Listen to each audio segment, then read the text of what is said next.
teman-teman, Assalamualaikum warahmatullahi wabarakatuh.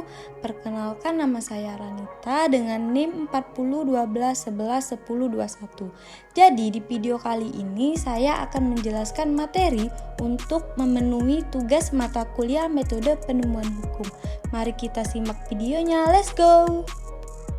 Nah, jadi teman-teman, materi yang akan dibahas di dalam video kali ini yaitu mengenai penafsiran hukum progresif. Pasti sebagian teman-teman udah gak asing lagi dengar yang namanya hukum progresif. Nah, sebenarnya apa sih hukum progresif itu?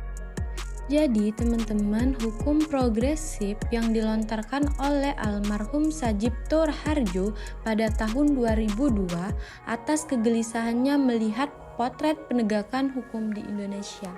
Beliau mengartikan bahwa hukum progresif itu merupakan suatu institusi yang bertujuan mengantarkan manusia kepada kehidupan yang adil, sejahtera, dan membuat manusia bahagia.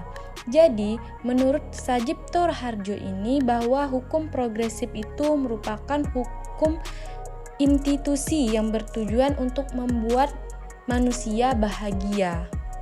Oke teman-teman, selanjutnya latar belakang hukum progresif. Apa saja sih latar belakang dari hukum progresif ini?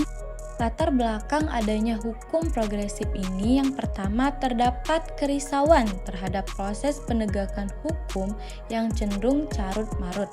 Latar belakang yang kedua, reformasi hukum gagal disebabkan paradigma yang melandasinya tidak berubah, yakni paradigma positivisme. Latar belakang yang ketiga yakni cara berhukum yang memahami hukum sebagai skema yang final dan otonom. Nah, latar belakang yang keempat adanya hukum progresif ini, pendidikan hukum yang serba mengajarkan hukum dengan rasionalitas tekstual atau bagaimana cara mengoperasikan hukum secara profesional. Selanjutnya, apa itu positivisme hukum? Positivisme adalah suatu penyempitan atau reduksi pengetahuan. Nah, reduksi ini sudah terkandung dalam istilah positif yang berdasarkan fakta objektif. Jadi, positivisme hukum adalah hendak menjadikan hukum sepenuhnya otonom dan menyusun sebuah ilmu pengetahuan hukum yang lengkap dan didasarkan atas semua sistem normatif yang berlaku di dalam masyarakat pada umumnya.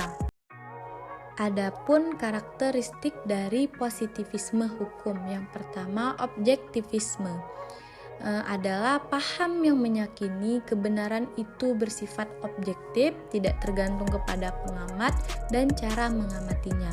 Yang kedua, determinisme adalah paham yang berdasarkan pada ilmu harus memiliki sifat kepastian matematis. Yang ketiga, reduksionisme adalah paham yang memiliki sebuah pandangan tunggal dan linear terhadap realitas. Yang keempat, mekanistik.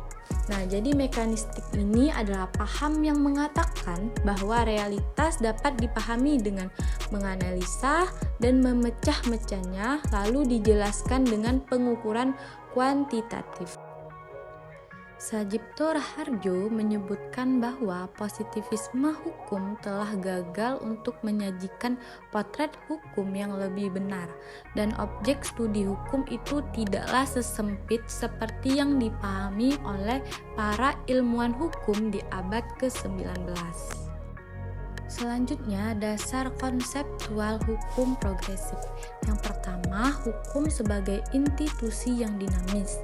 Yang kedua, hukum sebagai ajaran kemanusiaan dan keadilan. Yang ketiga, hukum sebagai aspek peraturan dan perilaku. Yang keempat, hukum sebagai ajaran pembebasan. Ciri-ciri dari penafsiran hukum progresif. Yang pertama, penafsiran dengan tujuan kemanusiaan, agar hukum dapat bermakna bagi kesejahteraan manusia. Yang kedua, Penafsiran progresif tidak selalu bertumpu pada logika saja, terkadang juga harus meninggalkan rutinitas logika. Yang ketiga, penafsiran ini dilakukan dengan lompatan paradigmatik yang tidak membaca hukum secara tekstual, melainkan dengan logika. Nah, jadi teman-teman, penafsiran progresif tidak hanya mengedepankan peraturan atau rule, tetapi juga perilaku atau behavior. Jadi, penafsiran progresif dimobilisasi dengan kekuatan empati, kejujuran, kepedulian, dan kemanusiaan. Jadi, bukan hanya kepada peraturan, tetapi juga diseimbangi dengan perilaku. Itulah hukum progresif. Oke teman-teman, sekian video dari saya. Semoga materi yang saya sampaikan dapat bermanfaat bagi teman-teman semua. Sekian dan terima kasih. Mohon maaf apabila ada kesalahan kata. Assalamualaikum warahmatullahi wabarakatuh. Bye-bye.